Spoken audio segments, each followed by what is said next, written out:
Hello and welcome to the MAC weather page for this Tuesday, June 30th, the last day of the month. We'll turn the calendar to July and hopefully we'll have a better month with more growing degree days, although I think we're going to start off the month of July on a cool note. This morning, temperatures in the upper 50s to low 60s across the area. We expect some showers and thunderstorms to develop this afternoon as the cold front approaches. But again, these should not be severe and they will not be widespread. We'll have scattered thunderstorms, but some of these thunderstorms could produce some heavy rains and possibly some small hail and some gusty winds. But again, they'll move out of the area by tomorrow. If we take a look at the last 30 days, however, it's pretty clear to see where the problem area is.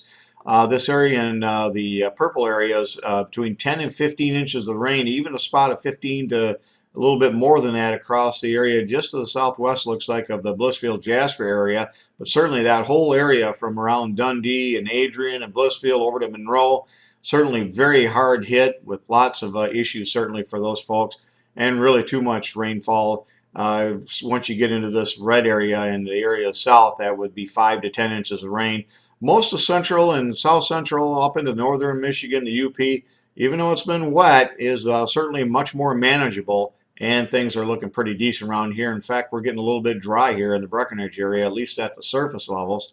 If we look at the next weather map, you can see the low pressure system coming out of the southwest from the Corn Belt into Lake Erie, and an Alberta system coming down into the lower Michigan today kind of puts us in the squeeze play, gives us a little bit of dynamics. Combine that with the heating of the day, and that'll be just enough to create the scattered showers and thunderstorms.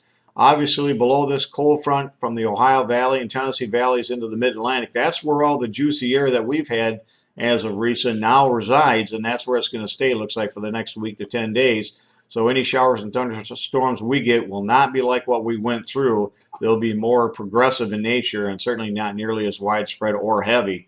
If we look at the forecast map for tomorrow, those areas of low pressure will move off to the east-northeast. Maybe some leftover morning showers across far eastern lower Michigan over in the southwest Ontario. But again, they'll be moving out.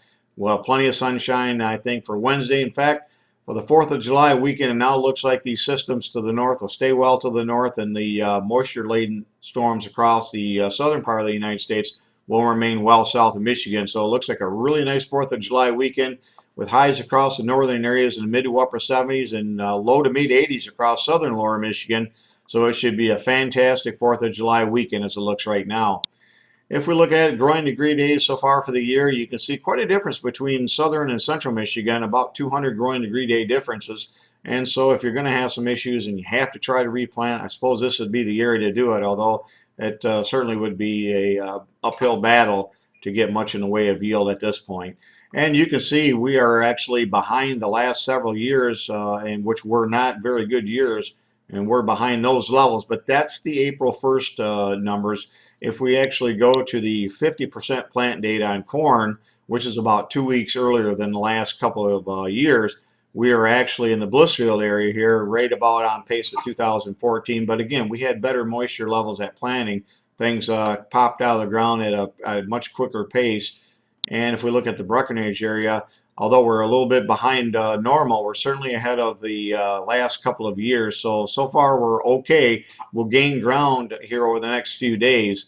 Next 5 days, as we see temperatures around normal, maybe even a touch above normal through the weekend before we cool off later next week.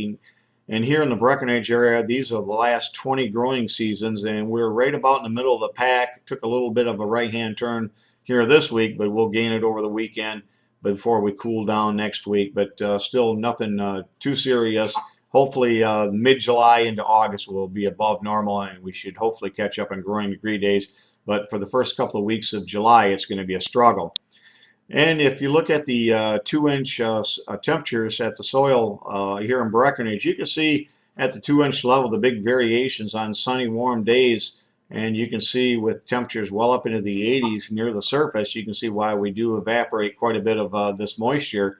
And that's helping to dry things out here in mid-Michigan. You can see the evapotranspiration rates over the last 6 days. We've lost over an inch of moisture out of the ground and out of the surface here. So things are drying up fairly nicely. It looks like a decent weather pattern once we get past today with plenty of sunshine and fairly mild to warm conditions through the weekend.